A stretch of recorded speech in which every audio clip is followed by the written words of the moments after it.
నాయకుడు పేరు చెప్పడానికి కూడా ఇష్టపడలేకపోతున్నాం. ఆ నాయకుడు జగన్ రెడ్డి డైరెక్షన్ ద్వారా కొత్త పొంత తొక్కుతున్నారు. ఇవాళ చూస్తే నిజంగా మొన్నటి నుంచి చూస్తే వైసీపీ నాయకులు కాపు నాయకులను ఏదో ఎగదోళాలని చూస్తున్నారు. మేమందరం కూడా అన్నదమ్ములు లేక ఉంటున్నాం. ముఖ్యంగా విజయవాడ నగరంలో చూస్తే గౌరవ వంగవీటి మోహన్ రంగా గారిని మేమందరం కూడా కాపు నాయకుడిగా కాదు బడుగు బలహీన వర్గాల నాయకులుగా చూసుకుంటాం. ఆ వ్యక్తిగా ఆయన చనిపోయిన సమయంలో ఎవరైతే హత్యా రాజకీయాలు రక్తశక్తమైన చరిత్ర కలిగిన విజయవాడ నాయకులు ఇవాళ చూస్తే ఎవరి చుట్టూ ఉన్నారో మనందరికీ తెలుసు.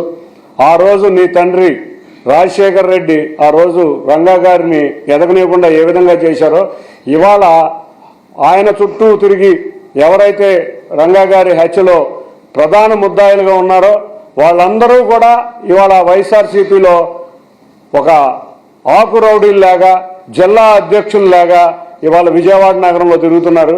మళ్ళీ మీరు ఏదో ఇటువంటి అలజడులు సృష్టిద్దామని అనుకుంటున్నారేమో. వాళ్ళ విజయవాడ నగరం చాలా ప్రశాంతంగా ఉంది. రెండవది, ఇవాళ లోకేష్ గారు చిన్ని ఆధ్వర్యంలో దాడి జరిగిందని మీరు అంటున్నారు. జోగి రమేష్లు, అంబటి రాంబాబులు ఇటువంటి వ్యక్తులను పట్టించుకునే స్థాయిలో మా నాయకుడు నారా లోకేష్ గారు ఎప్పుడూ లేరు. నేను కూడా లేను. మా నాయకుడు నారా లోకేష్ గారు ఎప్పటికప్పుడు దేశ విదేశాల్లో పరిశ్రమలు తీసుకురావడానికి తిరుగుతుంటే నేను విజయవాడ అభివృద్ధి కోసం పార్లమెంట్లో నిరంతరం కష్టపడుతున్నాం. నేను నిన్న కూడా పార్లమెంట్లోనే ఉండటం జరిగింది. ఇవాళ నా ఆధ్వర్యంలో జరిగిందని చెప్తున్నారు. ఏదో పిచ్చి పేపర్లు ఒక్కటి కూడా సపోర్టివ్ డాక్యుమెంట్ లేదు. నేను ఇక్కడ ఉండంగా నా దాంట్లో అందరూ ఏదో వెళ్ళి ధర్నా చేసి ఏదో చేశారని అంటున్నారు. మీరు చూపించిన దాంట్లో నా పేరు మీద కానీ నాతో ఫోటోలు దిగిన వాళ్ళు మా కార్యకర్తలు మా కార్యకర్తలు ధర్నా చేయడానికి వెళ్ళారు. దాన్ని నేను తప్పని అంటలా. అది ధర్నా చేసినప్పుడు నాతో ఫోటోలు ఉంటాయి, మా కార్యకర్తలు కాదని అంటలా. నారా లోకేష్ గారితో ఉంటాయి, చంద్రబాబు నాయుడు గారితో ఉంటాయి. మీరు చేసిన తప్పుల్ని ఇవాళ ఎత్తి చూపడానికి పోలీస్ కమిషనర్ గారికి కూడా శాంతియుతంగా వాళ్ళు మెమరాండం కూడా ఇచ్చారు. అసలు ఎవరు కూడా వాళ్ళు చూస్తే ఈ డ్రామా ఏంటంటే కల్తీ మనుషులు, నకిలీ మనుషులు, నకిలీ పార్టీ కూడా నకిలీ పార్టీయే. ఏ రోజు వైఎస్ఆర్ తెలుగుదేశం పుట్టుక నుంచి నికార్సుగా పుట్టిన 1982లో గౌరవ మాజీ ముఖ్యమంత్రి నందమూరి తారక రామారావు గారు చేతుల మీదుగా ప్రారంభమైన తెలుగుదేశానికి నకిలీ లేదు. కాంగ్రెస్ నుంచి నకిలీ పార్టీగా పుట్టిన పార్టీ నీ పార్టీ వైఎస్ఆర్సీపీ పార్టీ. నీ ఆధ్వర్యంలో జగన్ రెడ్డి ఎన్నో దారుణాలు, అకృత్యాలు ఎన్నో చూసింది నీ పార్టీ ఆధ్వర్యంలో గత ప్రభుత్వ సమయంలో.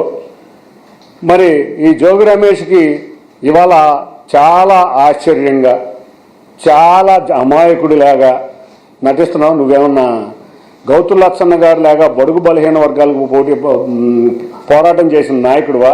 నువ్వు నకిలీ మద్యం కేసులో జైలుకి వెళ్ళిన నాయకుడివి.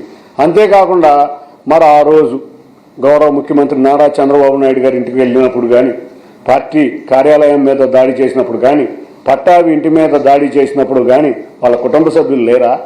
లేకపోతే వాళ్ళ పిల్లలు లేరా? లేకపోతే మా పార్టీ కార్యాలయంలో కార్యకర్తలు లేరా? అయినా కూడా ప్రభుత్వం అధికారంలోకి రాగానే గౌరవ ముఖ్యమంత్రి నారా చంద్రబాబు నాయుడు గారు ఒకటే చెప్పారు మా అందరికీ కూడా, ప్రతీకార రాజకీయాలు వద్దు, వాళ్ళు చేశారని మనం చేయొద్దు, మనం గౌరవంగా ఉందాం అంటే ఎంతో 20 నెలల నుంచి మా నాయకులు కార్యకర్తలని ఎంతో ఓపికగా భరిస్తుంటే మా గౌరవ ముఖ్యమంత్రి నారా చంద్రబాబు నాయుడు గారిని, వారి కుటుంబ సభ్యులని అనరాని మాటలతో మొన్న అంటమే కాకుండా లోకేష్ గారిని కూడా చాలా ఇష్టం వచ్చినట్టు